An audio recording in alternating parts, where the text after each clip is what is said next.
Welcome to the Relational Recovery Podcast. I'm your host, Wes Thompson, joined by my co-host, Austin Hill.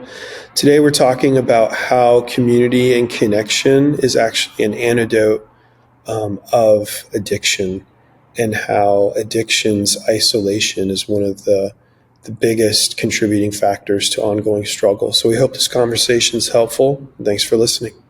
Hey, Austin. Hey, Wes, how are you? I'm well. How are you? Good. I'm doing good. Well, good. I'm glad. Well, we're together. We're in community.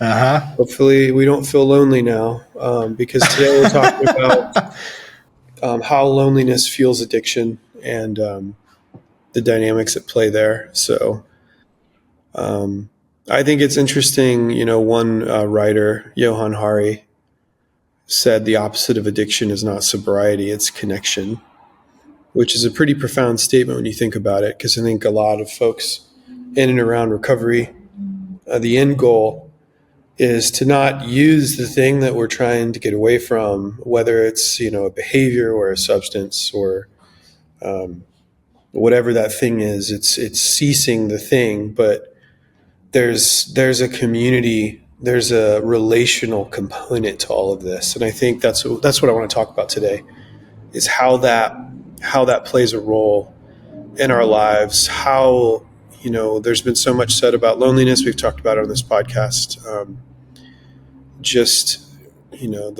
The time, the stage of life someone's in, societal factors.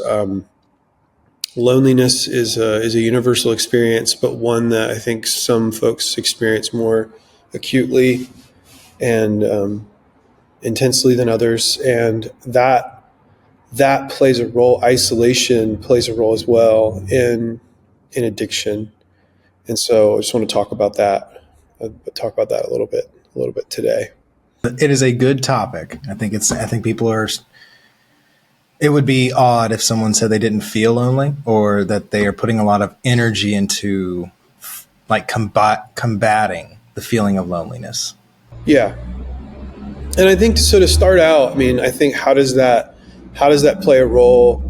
I know here we talked about, or we wrote down, loneliness being a trigger. I think what often happens is we loneliness and isolation are not a fun experience. These are, this is a negative experience. Loneliness isn't something that anybody craves. And so I think sometimes we want to avoid, not sometimes, often we want to avoid these negative experiences in our lives, like loneliness, like isolation. And so what can often happen is that we run to a quick fix for that. And that can create a vulnerability, because if I'm already struggling with addictive behavior, sometimes the loneliness and the isolation can be the thing that perpetuates my addiction. And then when I'm in my addiction, I feel more isolated and lonely. And when I feel isolated and lonely, I go back to the addictive behavior. So it can become this sick cycle, right? That kind of perpetuates the loneliness, perpetuates the isolation.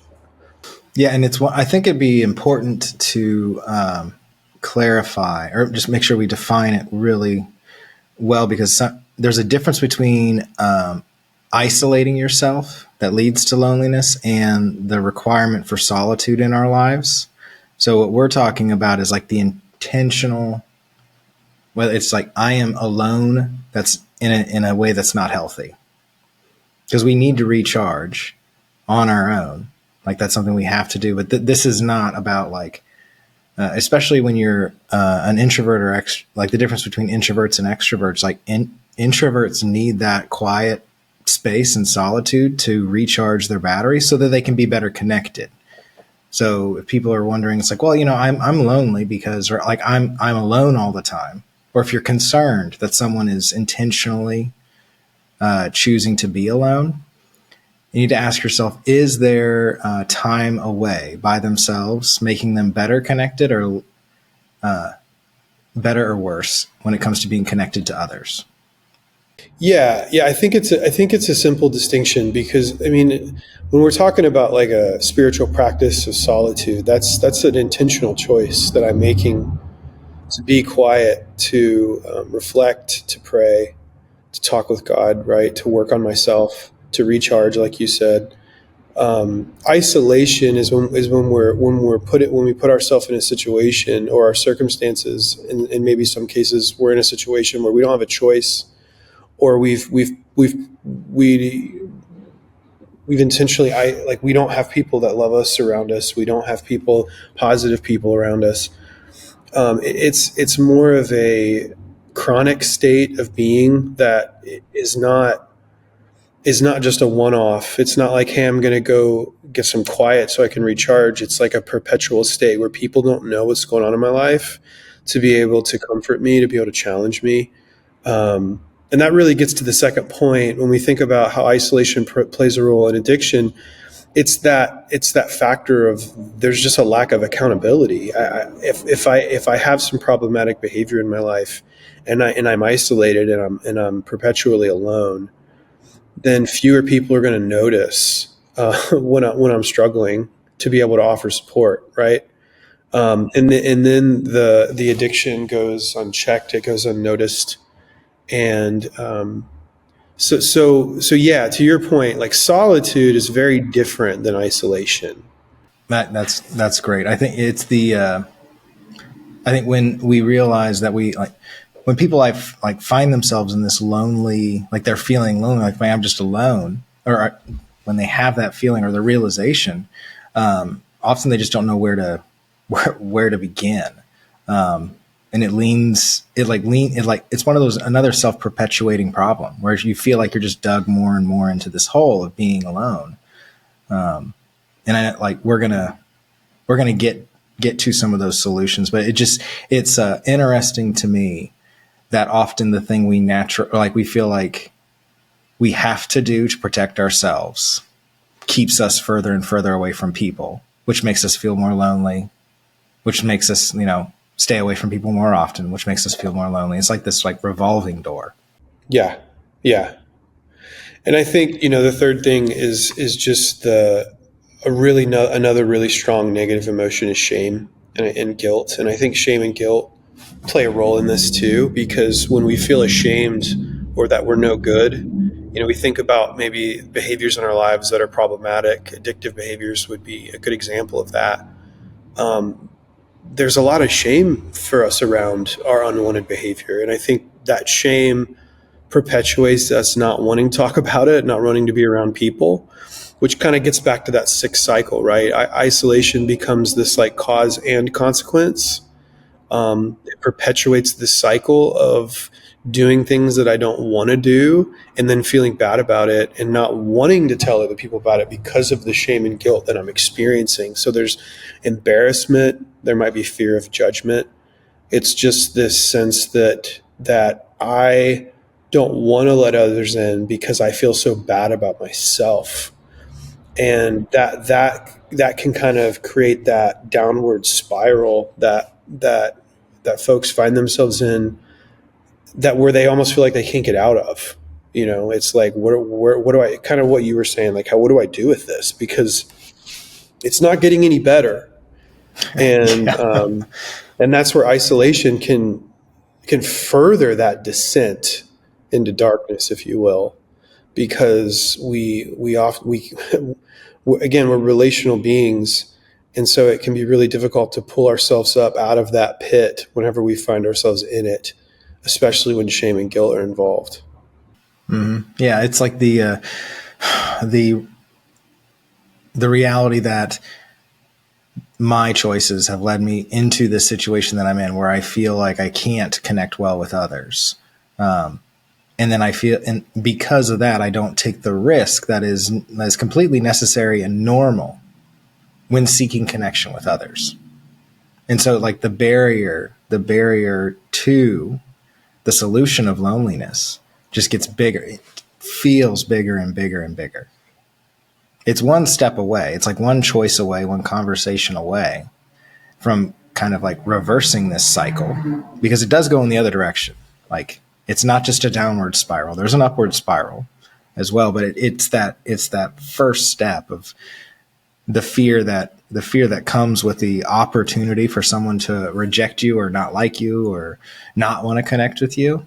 It just becomes more and more and more, because to you, when you're living in this, or to myself and to us, when we have this shame or we assume that others have a stigma about my mistakes, I'm less likely to want to share who I am with people, which is a requirement to be connected. And connection is the antidote to this loneliness that we're feeling. Yeah. Yeah, exactly. Yeah, I mean, I was just talking to somebody earlier about this, but it's sad because, I think evil, to use that category, evil traffics in isolation. When I think about my life and I think about the conversations I've had over the years, I've never met somebody, I can't think of anyone that I've ever met that, that has, flourishing relationships and they're in a pit of like usually these things go hand in hand is the point I'm trying to make. Like isolation, no one is isolated and their life's just flourishing.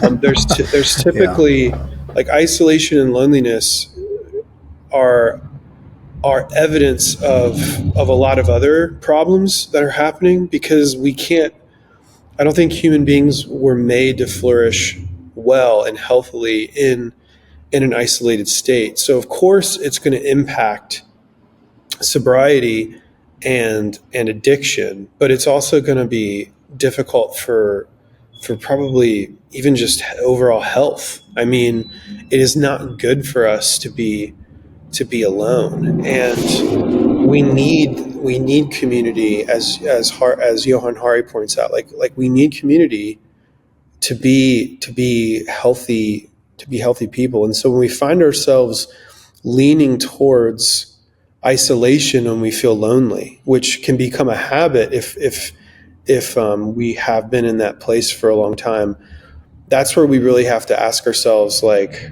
I need to get some healthy people around me, because I don't know about you, but like for me, I just know that I'm most vulnerable when I'm disconnected from others, and that's not a good place to be. And it's not a place that's fun to be.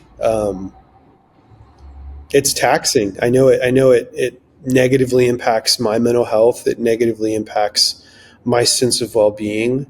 Um, a lot of the negative emotions, I think, begin to come up to the surface whenever I feel isolated and I feel lonely. So it's almost an indicator, I think, when we feel lonely, to really start to do some inner reflective work, because something's not good. Something needs to be addressed. Like, that's not a good place to be.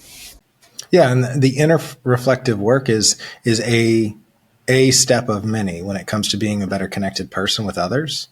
Because one of the things that happens when we are like kind of stuck in that rut that you were just talking about, where I feel like I'm like, it's typically a list of my faults. It's good to be around people who can be honest with you, that you trust, that can I guess combat that.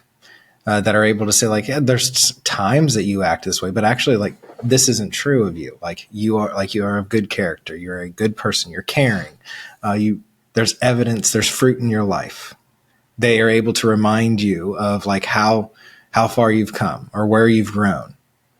Like, that's what other people do, because we are just one perspective of ourselves. Like, we're walking around with other people around us, bumping off of each other just in everyday life, and having those people that we're really close to, or who can be honest to, that we want to be more connected to, are the ones who are able to, when they notice something, they're able to speak into us and kind of combat, and just like, or like combat the negative things that aren't true, but also kind of like shore up the things that are true about us, and remind us that, like, yes, I'm not perfect, but like, there are things about me that are worthwhile. Other people find value in who I am. They feel like they want to be around me. They miss me when I'm not here. Like, that's what other people do. That's why That's why we emphasize community so much when you and I are talking on this podcast, when we're talking about like just within the refuge. That's why community is so important. It's super important. Yeah. And that kind of, I think, dovetails good into the last point about how isolation plays a role in addiction, just the brain science behind it. Studies show that social connection activates similar brain pathways to those triggered by substances. So this feeling of reward is activated whenever we connect with other people in a deep and meaningful way. And so when connection's lacking, the brain may seek some sort of artificial substitute, and that can contribute to why we run after, whether it's a drug like alcohol or opioids or whatever it might be. That reward that we feel, that dopamine hit that we can feel with substances, is also triggered when we have healthy and good social connection. And so it's just another reminder that when we're lacking that, it can perpetuate our addiction. I mean, I think about like at the refuge, the community that we're a part of and that we help lead. Guys are in deep, close community with one another when they're going through the 13-month process. And I think one thing that we often look at is when they leave, guys that stay connected tend to do well, right? And guys that isolate don't. And so we see this firsthand over and over again, that it's unfortunate, but when some guys, they leave the organized structure and they don't make the choice on their own to stay connected in some way with other people, they don't do well for this very reason that we're talking about. Like, isolation often triggers addiction in an unhelpful way. And so it's just a good reminder for maybe if you're listening and you're in a recovery community like the refuge, or if you're pursuing that, or you're thinking about pursuing that, like, one of the first factors is like you need some community in your life, because this isn't a solo pursuit where we can be healthy and be alone. Yeah. Well, and like another thing is like it's 100% true. And I believe, just from being around the refuge for over 8 years, if you can almost like set your watch to it, that if somebody intentionally isolates themselves, they're not doing well. They may not be in active addiction, but they're not doing well.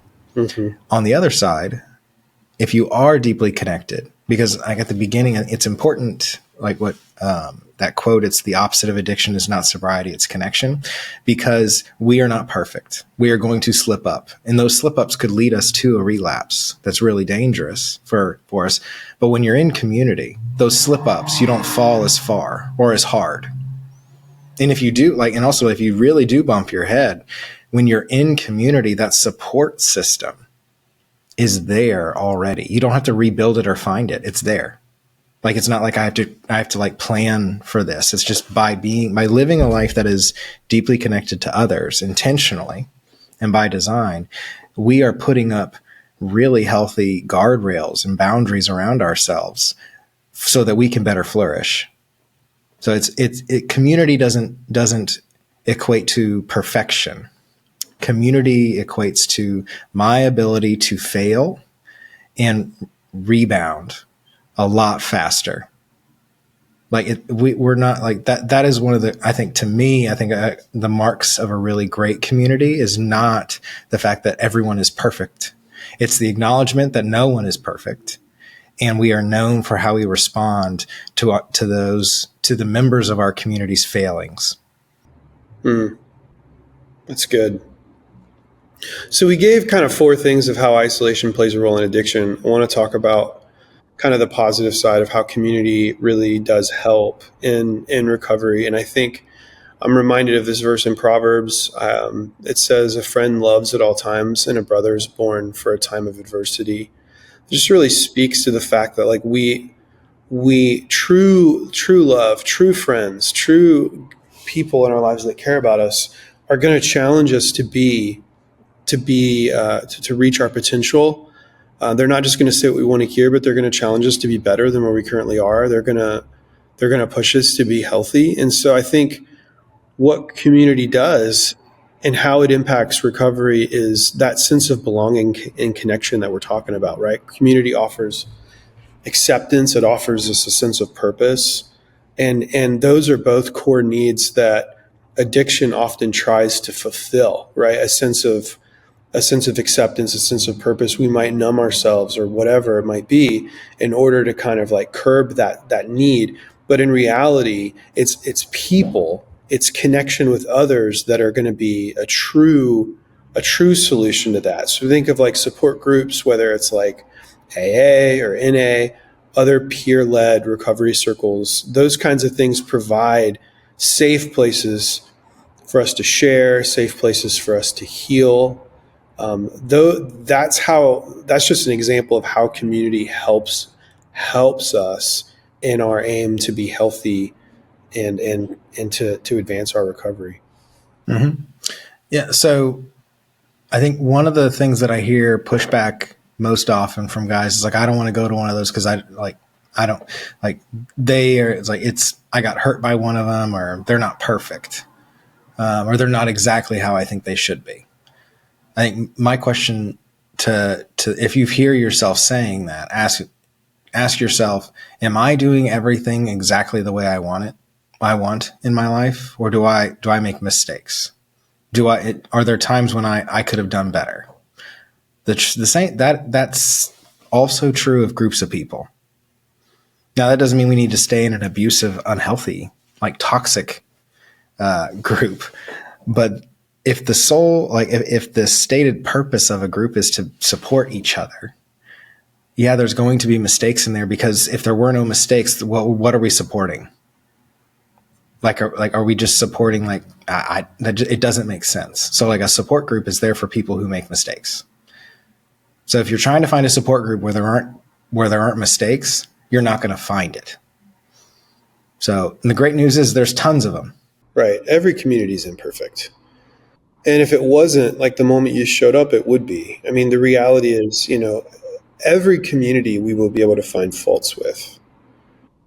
And to your point, we're not talking about like an abusive situation or something. We're just talking about like no community is perfect. And so if our aim is just finding and being critical and finding the points that are wrong or not perfect, like you're going to find them. The point is to find a group of people though that you can belong. This is why church is so important. Like there's no perfect church either, but the reality is that if we don't show up to these places where we're going to be challenged and we're going to grow, then that's exactly what's going to happen. We're not going to grow, and we're going to default back to old unhealthy behavior because we can't go it alone. So if perfection needs to not be the pursuit, because we're never going to find perfect. No, we're not. We're looking for good. We're looking for good. Is it good for us? Can I be a part of making this place a good place to be? Yeah. Another thing in how community helps in recovery is just as humans, we're habitual people. In other words, like we need rhythm, we need routine. As much as we might not think we need it, we do, because we just naturally gravitate towards habit. And so community creates accountability and structure that we need, like consistent relationships encourage healthy routines and responsibility. In other words, another example of that would be like others could spot relapse and warning signs and offer to help early in the process. Where if we're all alone and isolated, like we're not going to have people around us that are going to be able to notice potential weakness in us, because I've got blind spots, you've got blind spots. That's a reality for all of us, that if we're alone, then we're left to our own self-will and determination to maintain health. And I need people pushing me. You need people pushing you to become better. And so community enables that to happen. Yeah. Yeah. It's the, oh man. So that is one, like the routine that you're talking about or structure. Like it's not rigid. We're not saying like I have to get up at this exact time every day, or I have to do these things every day. It's a rhythm of connecting with others. So like that's why we can't become, slaves to my schedule, but we do need to be really intentional about finding times to be connected with others where others expect to connect with us. So it's, and I'm saying that because like if a lot of people have put a huge emphasis on their schedule, the structure of their schedule, and if it's a little off, then they get really upset, and it like messes. Or I'm going to fail. Oh, if I don't make it to this meeting, I don't go to this AA thing, I'm going to fail. The fact that you want to make it to this group, to this support, to connect with other people, that's the rhythm we're looking for. It doesn't have to be the exact same thing, but you need to find what those patterns are and try to stick to them as best you can. Have flexibility in what that pattern, in what makes up that pattern, but find that like rhythm that is good for you. Yeah. Yep. That's a really good point. I think a third thing that community helps us with is it gives us role models. It gives us like that kind of that Me Too sense of like there's a shared sense of story. A lot of us, when we're struggling, we feel like we're the only one. We feel like, oh, I'm the only one that's a mess. And hearing from others who've walked a similar path, who are engaged in a similar desire to grow, can give us hope, right? Can reduce that shame that we talked about earlier. We realize that we aren't the only one, that many other people are experiencing a similar struggle.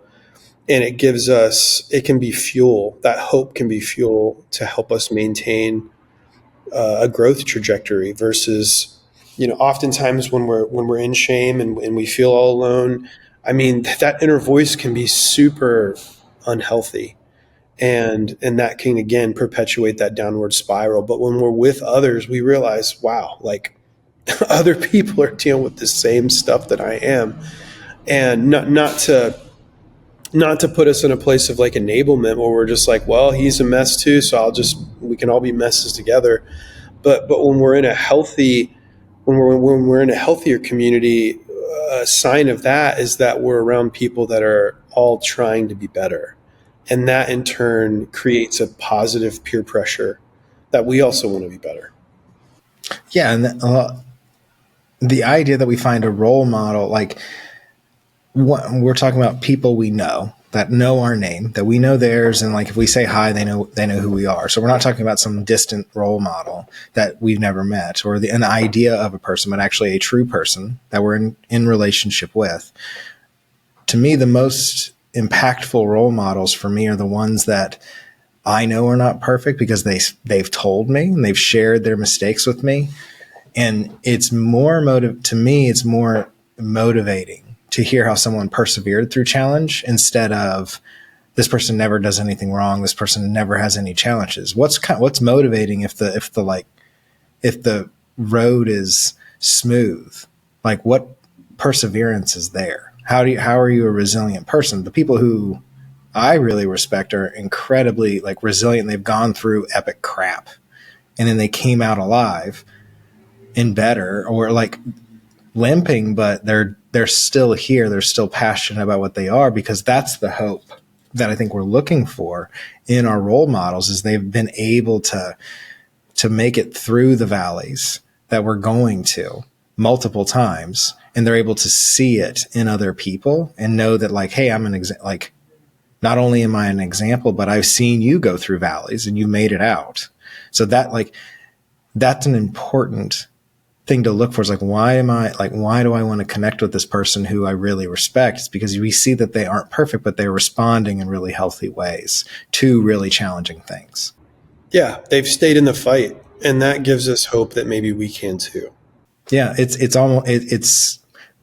more, to me, this is for me, there's more, I guess, power behind seeing how people have learned from their failures than just being like, man, I really want to be like that person because they just seem so successful all the time. Like they succeed at everything. It's like, I don't know if that's real, Right. but I know that failure is real because I fail a lot and I don't succeed as much as I want. But it's good to know that there's someone that has a roadmap to fail in a healthy way.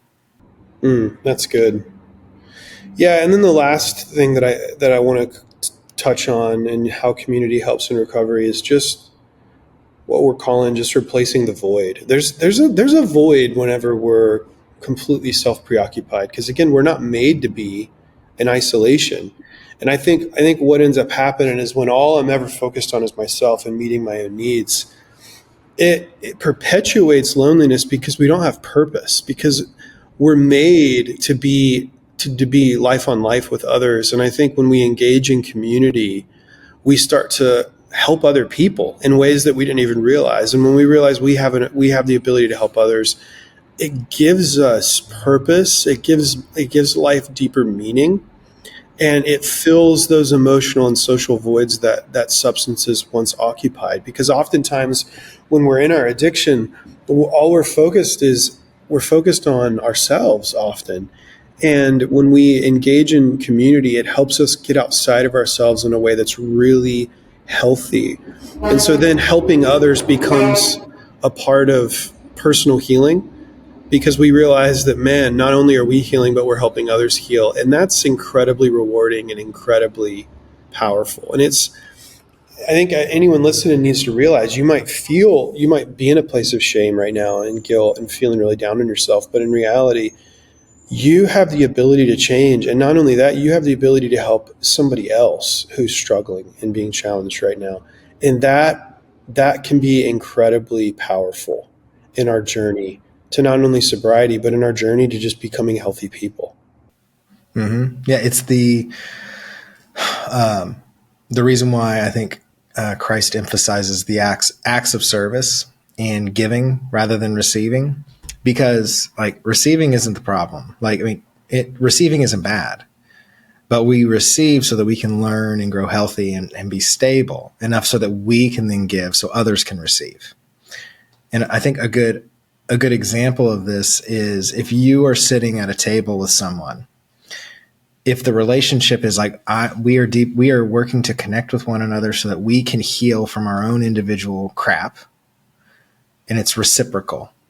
And that's what replacing this void is. And so like that we together are collectively healthier so that we can go and serve others who are in desperate need of what we have, which is a connection to other people. It's hard to give something you don't have. So this isn't like it's once we have our cups full, once we are deeply connected with other people, then we're going to have to go out and like model it for other people outside of this connected group that we're in. It's not so we can hoard. Like that's the beauty of what connection is with other people. It's not, I need to hoard this because there's only so much to go around. It multiplies itself. That's the upward cycle that I mentioned at the beginning. If I'm a deeply connected person, I'm able to connect. I'm able to help others. More people connect. If I'm more isolated, I am less likely to help others connect. So the more connected that I am, the more likely that more people will be connected. That doesn't mean I have to connect to all these other people, but I'm creating the space and like those rhythms and patterns to build this community with other people that is able to, I guess, ebb and flow with the needs of the new people that show up.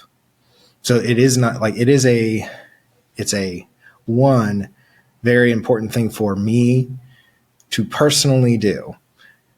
But a result of that work is that I'm deeply connected with others so that more people can become connected, so that less people are lonely.